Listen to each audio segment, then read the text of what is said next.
Hey, welcome everybody. I hope for our times. And guess what? We have an incredible program for you all today. My good friend, Monkey Werx is joining us today. Monkey, thank you so much for joining me. Great to have you here. Yeah, man, good to be with you again. I'm always enjoy our time together, man. So this is exciting. I know we've got a lot of cool stuff to talk about today. We do. I got a lot of questions, and this is going to be fun. And Monkey, as many of you already know, he is joining us from the great state of Texas. I mean, California is insane. I know you and I talk about that. Our governor's insane. The whole party out here is insane, Monkey.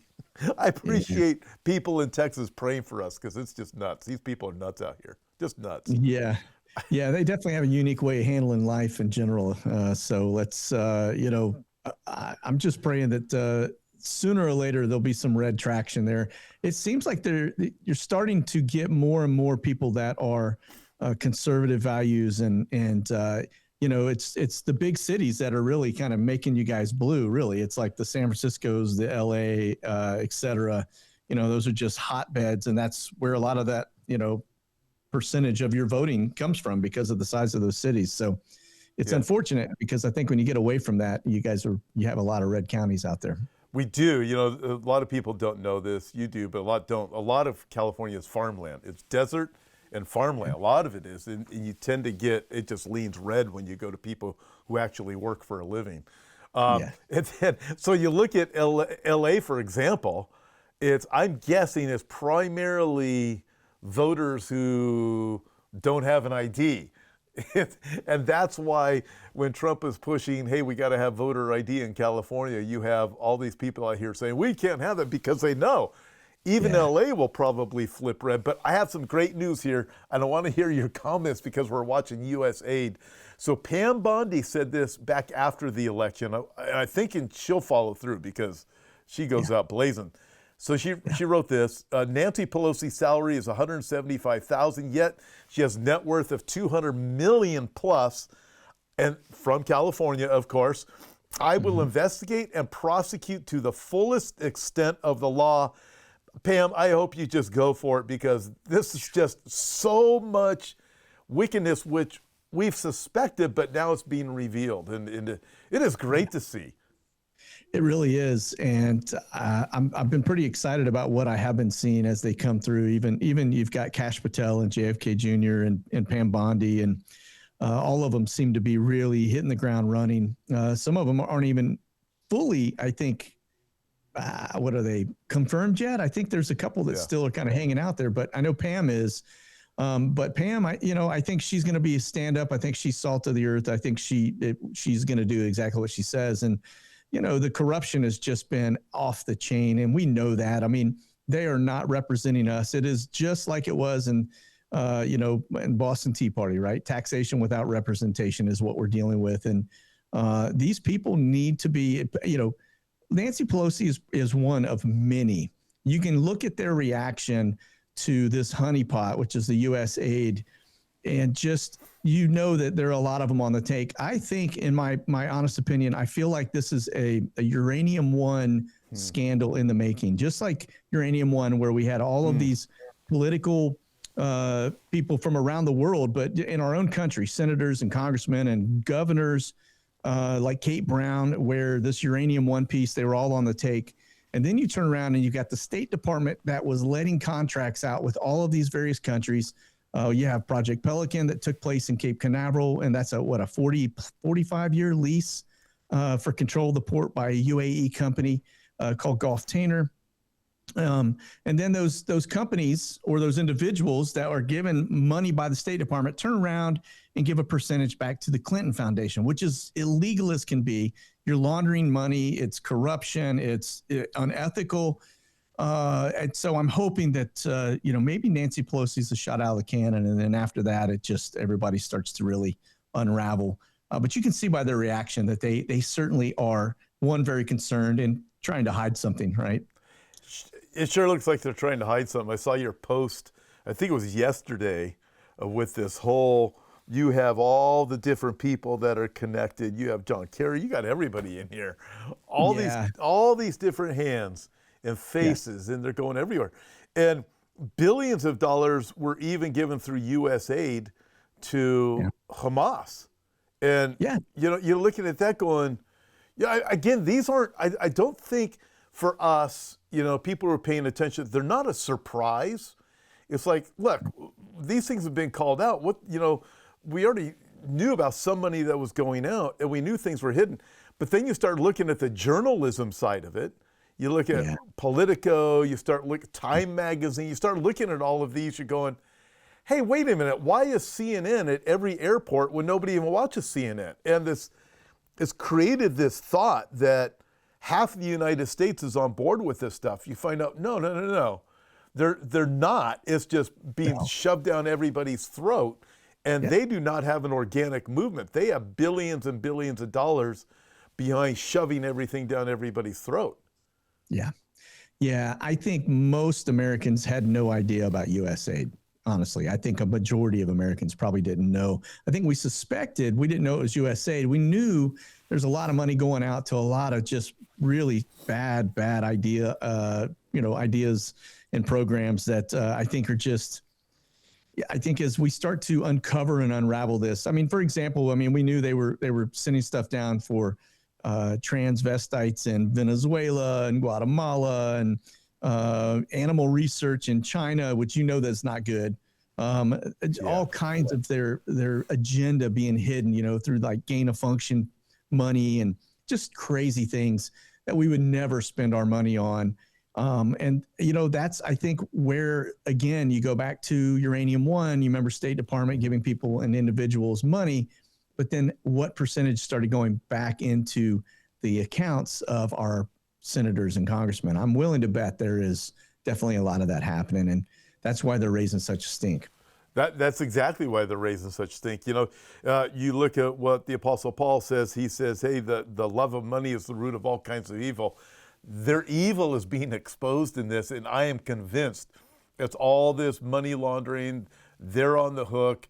I think some of them are actually concerned they're going to go to jail. I'm looking forward to seeing what's going to be revealed with the Epstein files. There's so much stuff out of there, and from what I read also this morning, it sounds like Trump has told, hey, Musk, hire, 40 or 50 other people to start investigating these other organizations, and things are being exposed. It's just a pretty. I'm glad. I'm actually, quite frankly, I'm glad to see the stuff being exposed, because this is. I mean, the IRS comes after everybody. They just come after you. And it's like, hey, you owe us every single penny, and you're going to owe us pennies you don't even owe us. And until you prove to us you don't owe it, we're going to take it from you anyways. We'll shut down your checking account. We'll come after your employer. We'll do all these different things. And then this stuff, and then you start finding out this is where my money's going. All right. And what evil, honestly, I'd like to see these people go to jail. That's what I'd really like to see. Well, I'd like to see him be tried for treason, because that this behavior it's a threat to national security. It is, especially when you start investing in other countries and sending money and then laundering it back in. They're not being responsible with our income, that we are generating. We're out working our tails off, and then we give it all to the government, and it feels like all. And then, I had, and you get me started on IRS, but just to give you an example, I had them come after me, telling me I owed them some obscene amount of money. And I'm like, how is this even possible when I feel like I've given them probably 50% of my income between my wife and I. And so it turns out in one case, they didn't, or they couldn't find the check to prove that I had made my payment. So it was upon me to go prove my innocence, right? So I have to go back into my checking account. I got to find the check that I sent to the IRS. I got to show that it was front and back, that it was cleared. Then I have to go through my CPA. He has to submit that. And then they turn around and go, okay, we got it. Yeah, we're processed that check, but you still owe us penalty and interest on that amount. And I'm thinking, well, how can I, if you got it the time that that I gave it, which was long before any of that stuff would have kicked in. That is what we're up against. And a lot of it is auto-generated because they don't answer the phones, and most of them aren't working a full day at the IRS. But it's an insult to us, we the people, when you pay an absorbent amount of taxes every year and they turn around, they don't even know if they've gotten it, they've received it, and they can't manage it properly. So I think IRS needs to just be abolished. I think you need to go to a simple tax, but that's just me if I were king for a day, you know. Let's make Monkey king. Hey, Yeah. so you specialize in military aviation and advanced weapons programs. What's one key lesson you've learned in your career that you think everyone should know about military operations? I would say my key is you got to be really careful at what you show and what you don't show, at least from what I do today. Because you, especially in this environment, you can compromise missions. And so I try to be very diligent. There are things that I see that I don't put out there because you don't want to tip the hat to the enemy. And I don't mean things abroad. I'm talking domestic, right? So like I can track a lot of the spec ops stuff, but I try not to show it. I don't show any live data. I don't do things like that. So that's my biggest takeaway, is just trying to let the vets know that I got their back. I don't want to do anything to compromise their safety or anything around their families. And so I just try to minimize the things that I show. And so I think maybe I answered your question, but that's the direction I was going. Just because of what I do now, it's I've been out of the military for a hot minute. And so it's a world that is changing dramatically, and especially with technology, things are almost real time. When something happens, we get information fed to us very quickly, with the exception of maybe this DC crash thing that looked like it was a very slow leak of information. But yeah, I just try to really let our veterans know that we do indeed appreciate what they're doing and that we do have their back. And that's, my purpose is, even though I'm shining light on the darkness out here, especially when it comes to the flights and where things are going, I'm always conscious of not, doxing our military in the middle of an operation. So that's great. So, by the way, I have Monkey Coffee right here, and people can get that at through your website. But you're a veteran supporting your fellow vets out there too, and I think it's just great what you do, and I thoroughly enjoy your coffee. And so people want to connect with you, they just go to your website. Yeah, monkeywerxus.com or just monkeywerx.com. I own both of those websites now, and yeah, you can go in there and get coffee. And if you're a member over on Patreon, you can get 15% off of every order, and it's unlimited. There's no, it's not a one-time off thing. So, but if you're at the right level on Patreon, which is anything above the very base level going in, it's about $5 a month. But if you buy coffee, that saves you 15%, and it's I will tell you, it's some really good coffee. I keep it at a very from a quality perspective, and I'm very particular about my coffee. I don't like bitter aftertaste, and there's just a lot to it. And so I only, if I can help it, I only carry the best of anything that I do. Every once in a while, I'll do something and I'm like, yeah, that didn't really work out. So, but coffees have always worked out. Soaps have worked out. And so yeah, it's good stuff. Yeah, you all got all kinds of cool things on there. So check out Monkey's website. Let me ask you this. Trump says he's going after the cartel. Yeah. Do you see him sending in special forces, or has he already done that? You don't have to comment on it if you don't want. If you don't want to comment on anything, don't. Just move on. No. So I do watch a lot of activity, but I would just say this, that the indicators that I am seeing from not just the Navy, right? You've got an aircraft carrier that's down off the coast of Baja now. And I think that everything that I'm seeing looks like he's definitely got them on his radar. I just put it that way. And I think that's a dangerous thing for us. And it really is, because they are well penetrated into the U.S. They're well penetrated into our senators, our congressmen, our sheriffs, our police departments, our government, everything from Homeland Security. I mean, they've got contacts in everything. They have a lot of money. In fact, they probably have more money than we have when it comes to drugs because they've been doing it for such a long time. They have trillions of dollars at their disposal. No two ways about that. And so it's, and I know that sounded like a King Charles quote, but I wasn't referring to that. But yeah, it's definitely, they've got a lot of money and they've got a lot of equipment and they've got a lot of, things that from a technology perspective, I mean, they don't have F-35s and F-22s, but they have a lot of other things out there. And then you start getting into the drone world, and that's where it starts to get really crazy because you see what's going on in Ukraine, and you notice that everything seems to be going into this unmanned drone, very, very low budget type of stuff with explosives on them. And if the cartels, which they've already started developing that, we've seen them use them along the border in certain places. If they perfect that and they decide that's what they want to do, it's going to be very hard to stop that threat. Very interesting as we watch the drone technology just get better and better. And so conventional wars, we've known it. It appears to be taking a back seat by what we're seeing with drones. I've heard with a drone swarm, a drone swarm could take over an entire battleship without much of a problem if it's done right. Yeah, I could certainly see that. I think, especially with the AI coming into play with all of this, I think that's changing the battlefield as we know it, and I think we're having to adapt rapidly because just lessons learned in Ukraine. I mean, you're taking, a Patriot missile system that is, probably $70 million.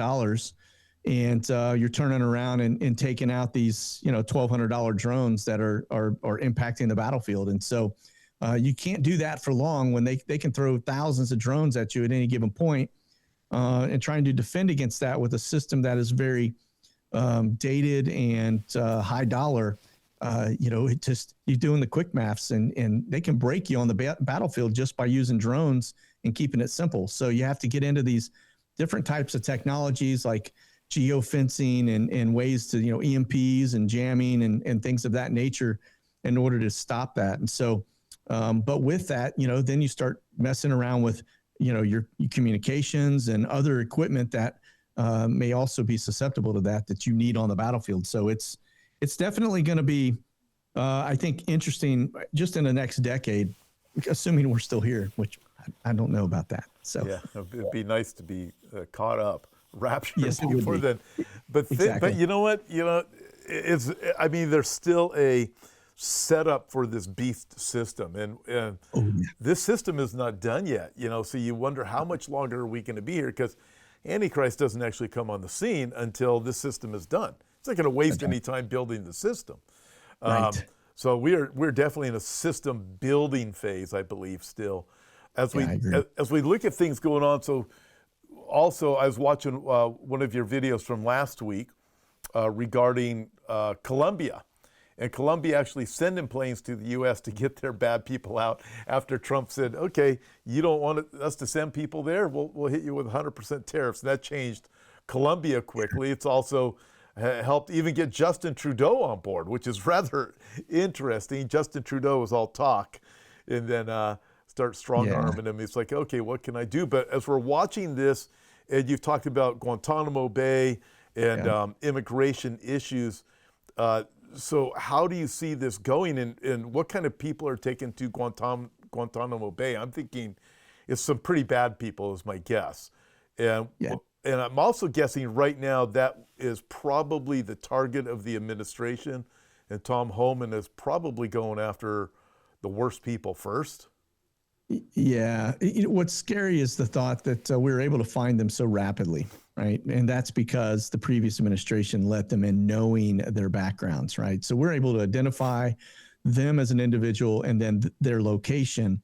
And that, I think, that tells you just how devious the previous administration was in letting people come across our border and letting them into our country with the intent, knowing that these are very bad people, and that they're going to do harm against citizens and, even non-citizens. I mean, look at the amount of kids that have disappeared as they've come across the border. We've checked them in. last count, I thought it was like 450,000 children that have come in, been checked in, sent to wherever they were supposed to go, and then they never make it, and you don't hear anybody talking about it. That ought to be in the media, mainstream, every single day about all these kids missing. Even if it was 400 kids missing, that would be should be in the news. The fact that the number is where it is just tells you that there is something definitely amiss here, and that the previous administration is probably complacent and every bit of it. That they are knowingly bringing these individuals in. They're bringing in these human trafficking issues. That was their intent all along, and that I think is. I mean, it's their intent when they're doing nothing about it, because everybody as a child goes missing should be trying to figure out what's going on, right? Yeah. So 450,000 that we know of. How many more we don't know of? And when we look at this whole thing with Doge, and these things being exposed with U.S. aid, I'm guessing that one of the reasons why you see these radical Marxists that are making such an issue over what's happening with Musk right now and these things being exposed is because I'm not a betting man, but if I was, I would bet that there's a lot of people at the top that are involved with these 450,000 missing children, and they're going to be exposed by these things that are coming. And that is probably one of the main things that they do not want to be found out, that they are involved in child trafficking. P. Diddy was arrested, and you look at Epstein. Well, how many more people are out there that are even worse than that are at the top levels of our government? And that, I believe, is what they're afraid of. I think you're right, and I think this is the light's gonna shine on them. They're gonna know that they've been exposed. And this thing with and Pam Bondi was the one that said she's going to release the Epstein stuff. And then, of course, with P. Diddy, what's he sitting on? He's probably got a lot of dirt on him as well. And, when you talk about Guantanamo Bay, you talk about Trump was saying, we're going to open that up to hold 30,000 people. Your average city in the U.S. is only like 16,000 plus, right? So this is 2x the size of an average city in the United States that they're opening this giant camp up to process these people. And I do believe that at the end of the day, you will start to see probably some of our representatives going down there. I would hope, like Biden and Obama and Hillary. And because we know they've got crimes against humanity. And I think with the current administration in there, I think that if there was ever a shot at taking them down and holding them accountable, this would be it. So will it happen? I don't know, but I'm praying it does happen, because I think there's a lot of corruption that needs to be dealt with accordingly. And I think if you send a strong message, you start letting them walk the gallows and swing from ropes, I think at that point, you will probably get a lot of people's attention that know, I'm not going to mess around with that. Yeah. People will say, why are you even talking about something like this? Well, the Bible in the book of Ephesians tells us to expose their darkness. So here's the reality of it. And this is evil. So for viewers who aren't real familiar with it, I was asked this question just the other day. What is Guantanamo Bay? We hear about it. It's a place in Cuba. Oops, there goes your coffee. But for our viewers, what's the purpose of Guantanamo Bay, and what is it? Yeah, no, it was held, and it's been around forever and a day. In fact, one of the first military-based YMCA's was actually put at Guantanamo Bay. And so when you hear Trump doing his YMCA song, I think that's a hidden message in there somewhere. But the base was stood up back in around the Cold War days, right? You had the Bay of Pigs and all that other stuff that happened, and then that base is a stronghold for the United States. But it was used after 9/11 to house terrorists from around the world, Al Qaeda and the Taliban. We've had a lot of bad guys in there, and of course, Biden did everything he could to release them. So did Obama, to get them back out into society so that they could hurt us again. But that is what it's known for, is a prison location, really, and it's got a large immigrant camp there, not 30,000 large, but a large one that has been there and been operational for several years now.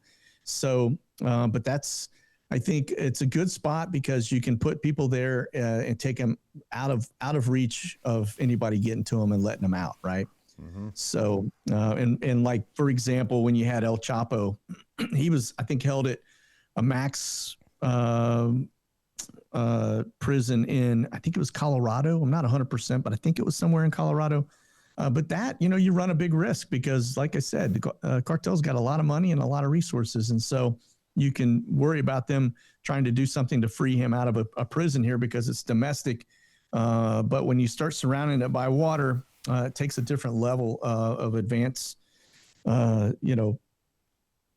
whatever it may be that these cartels or whoever is going to go out there to try to rescue and get their buddies out. You can't do it. I mean, it's a fortress, so to speak, kind of like Alcatraz, right?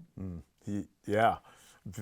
So when we look at the United States within our borders, what would you be your guess of how many people have come across our border with evil intent, such as Somalis, Islamic terrorists?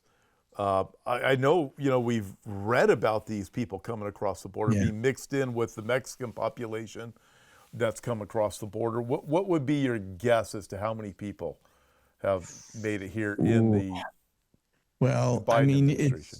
It's hard. I mean, the getaways, just the getaways alone were like 100 and some thousand, I think, were the getaways. That's where they had eyes on somebody that was fleeing and they couldn't catch him and they know they got away. They documented it. So those are the ones that just got away. But you got to think about, there are probably tunnel systems that they've come through.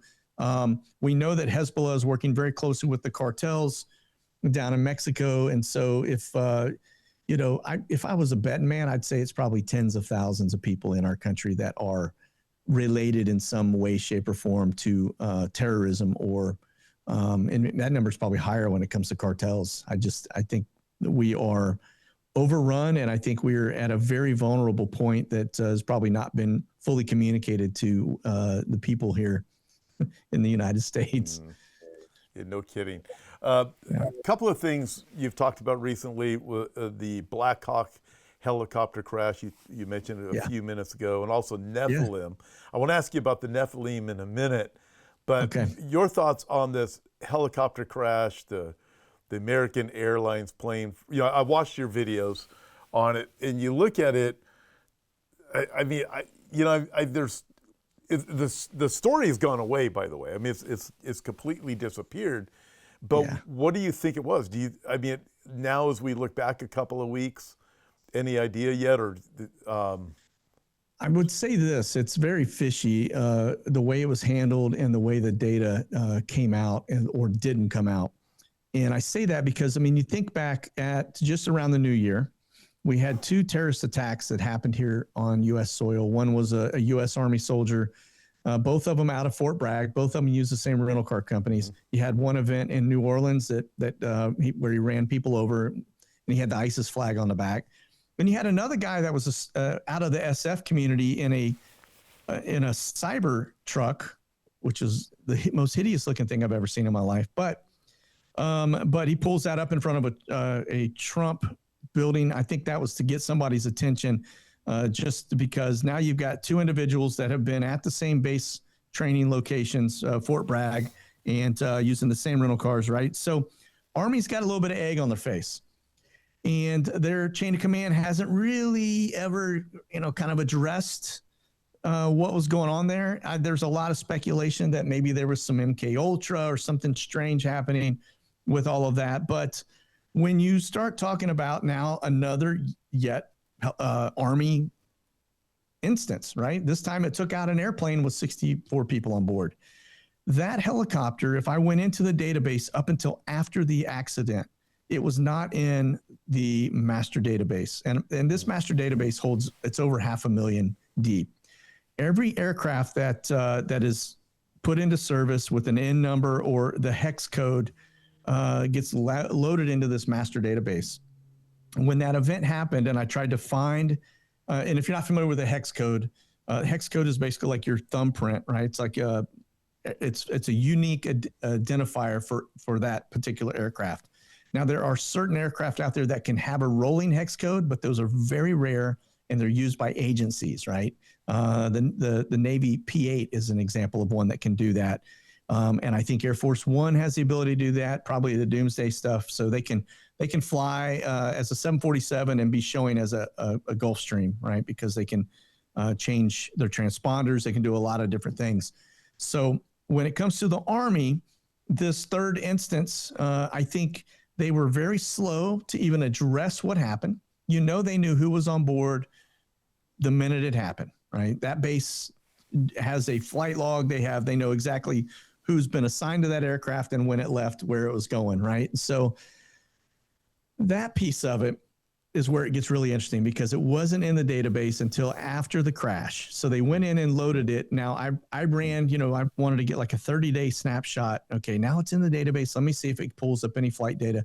All I have is the day of the crash and actually 8 minutes of data in there. So that's all it loaded for that helicopter. Now, the interesting piece is that the Army ends up coming out and you find out that it was a female in the right seat with only 500 hours. The pilot on the left should have been pretty seasoned. And then the other guy on board was a crew chief, right? So, but the interesting thing that if I were to just kind of peel that onion back a little further was that if you look at when the transponder was turned on, or at least the call sign entered that system, it was over Langley. So it was coming in, it was at an altitude over Langley. So wherever it was before that, I have no visibility to. So we don't know where it originated. But the fact that it was over Langley, right? That's CIA. And then, of course, it has a hex code that is not in the master database, tells you that helicopter was probably used for things that they didn't really want people having eyes on, honestly. So, but yeah, it's definitely suspect. I think in looking at the flight data, it appears that helicopter was looking straight at that airplane coming in, because the airplane would have turned on its approach going into runway 33. It would have turned right into and in front of that helicopter. And if you've ever seen an airplane that's not even coming at you, but on approach, on final approach to a runway, they're lit up like a Christmas tree, right? You got wing lights on, you got landing gear lights on, you got all kinds of stuff that is, and on top of that, you got sometimes strobes, but you got beacons going. So the fact, and the helicopter had its strobe light on and a beacon, from what I could tell. I don't know how they could have missed it and not seen it. It looks to me like it was a deliberate flight smack into that CRJ 700. So, yeah, I think, but the Army has never really addressed it. They sat on it. They didn't come out with any public statement. I went to the website for that particular battalion, and there was never, under the press releases, the last thing that they put out was about Jimmy Carter, and that was it. And you would think that they would have come out and made a statement that said we're working or cooperating with the NTSB and FAA, et cetera, but it just, there's something about it that stinks to high heaven, Yeah, and it's just fallen off the radar, so to speak, of media. Nobody's talking about it. Everybody is moving on to the next thing, and that seems to be the way this kind of stuff works. It's nothing to see here, folks. Look the other way. Yeah, they're just whatever, they want to keep control of the narrative, and that's what the media does. So they just shift your eyes onto something, different, anti-Trump, No kidding. So in a recent blog post, let's switch over to Nephilim for a few minutes. You provide a detailed examination of the Nephilim or Nephilim. As you look at that, what's your thoughts on the past and potentially what we see coming today? Being in the world I'm in, the prophecy world, I hear all kinds of things. Some things, listen, the Nephilim are definitely in the Bible. Yes. But some things are taken to some extremes that are just really out there. However, they're still real. You look at this and you go, okay, let's. So you took a look at it. What's something caught my eye, and I thought actually originally that, when I went through my seminary track stuff, it never came up. It was never. I didn't even dawn on me that they disappeared and then they reappeared. And so if you get into, you're talking about Genesis 6, it talks about the Nephilim, right? And then you have the flood in Genesis 7. Then, all of a sudden you go, okay, well, everything was wiped out, right? We know that everything that was living on the land perished. We know birds, livestock, wild animals, etc., and all of mankind, right? Because of their wickedness. Well, then all of a sudden you get into the book of Numbers, and around 1333, it starts getting back into the details about what the spies that went to Canaan for Moses discovered, that they were still there. And so then I'm thinking, well, wait a minute, how did they get back after the flood? And so when you start to look further down in the Bible, you start getting into these end time prophecies, and you start talking about the things that are going to start to happen, where it's, I think we're seeing it now, really. These technologies that are coming into play for the beast system, for example, that is crucial for the Antichrist and for him to roll out the beast system. And so where did we develop these technologies? There are so many different things that happened. You can go back to, and I know the book of Enoch is not in the canon, and every time I mention it, people mention that, but you can go back in the book of Enoch, and it talks about how these fallen angels had given man these advanced technologies. And there's technologies out there that we can't really explain. How did they ever come up with things like in the pyramids, or, plumbing, and just different things that there's just really no natural progression on how all of a sudden the stuff was just developed. It just appeared, right? And so back in the book of Enoch, he talks about metalworking and weapons, right? Which would have been, something that led up to bloodshed and war, which we know isn't good. Even the moral corruption side, right? Cosmetics and seduction were things, and then you get into these other things like these occult practices with astronomy and sorcery, et cetera. And so those are the things that I think just kind of caught my eye as I went through and I was trying to connect the dots. And you hear about these grays, and you hear about these things that people are seeing, like shapeshifters, and you go, well, is that AI that is making these deep fake videos, or did we actually have something that we're seeing that may actually answer the mail to what has happened in the past? Are they going to come back again? I believe so. According to the Bible, I think we're going to end up in a world that our eyes just aren't going to be able to comprehend. Yeah, interesting bringing up the pyramids. If you go back to the Tower of Babel, what was really going on with the Tower of Babel? It wasn't just a big building. It was, they're building this tower to God. It talks about brick, it talks about mortar. It is a physical thing that's being built. However, something was involved with it where God actually says, anybody can read it in Genesis, I think it's chapter 11, chapter 10 or 11, I think it's chapter 11, where God says, hey, we have to do something about this, which is another reference to the Trinity, I believe there. But we have to do something about this problem because they've reached a point where unless they are stopped, there's nothing that man won't be able to achieve. And okay, so that's way back at the Tower of Babel. Then you fast forward from there, you have the pyramids that would have come after that and all of these other things. You've been to Israel with me. There's certain things, even in Israel, that can't be explained by modern engineering. Just with the Temple Mount itself, let alone other things, some of the great other structures like the pyramids. You look, how do they figure these things out? And then you fast forward through history, and here we are, or through where we are today. And what do we have with technology and AI and quantum computing? This thought that there's nothing that man won't be able to figure out. It's like we've gone all the way back to the very beginning at the Tower of Babel when Nimrod was really a type of Antichrist. And guess where we are? With looking at the rise of Antichrist and this, what I believe is demonic influence. I think one of the problems that you have in American Christianity is a lot of people just don't think there's really demonic activity. But there is. If there was at the time of Jesus, Jesus is very clear. He's letting him know, hey, he went around casting out demons. He told the disciples, you're going to go out and cast out demons in my name.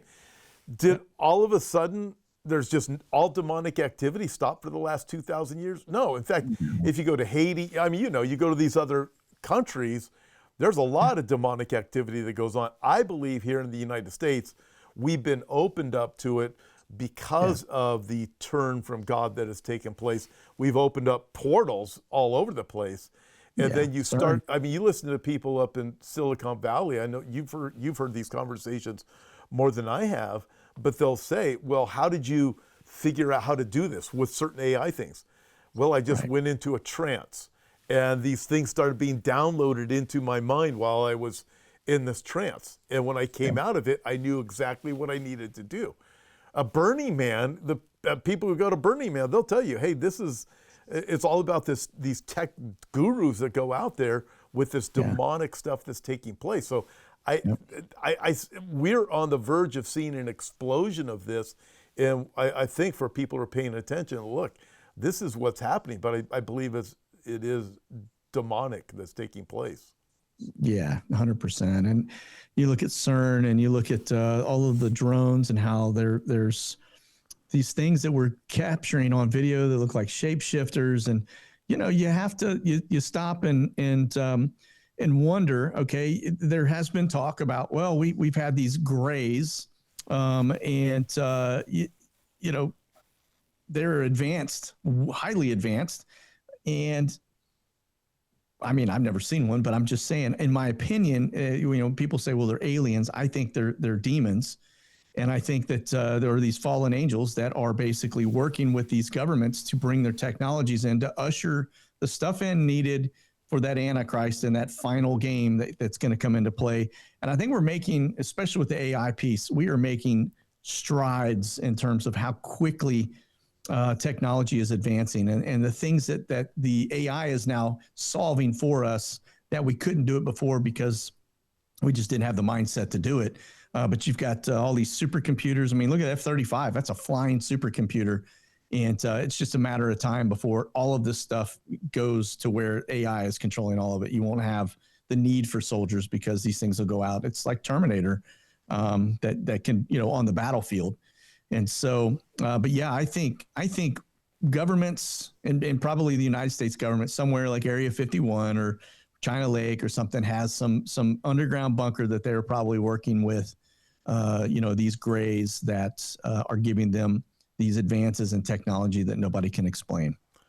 I know that sounds crazy. This is what's that George Webb thing that he used to do the with the spooky music, and he'd come in and be this talk show. You know what I'm talking about, right? Yeah. You know what? I need, next time on, I need to ask you about both of those plus Antarctica. There's a lot of intriguing things about Antarctica, even about the Nazis. That would be a wild program. But I've taken up all of your time for today. So, but what would be some final words of hope or something that you'd like to share with everybody as we wrap up?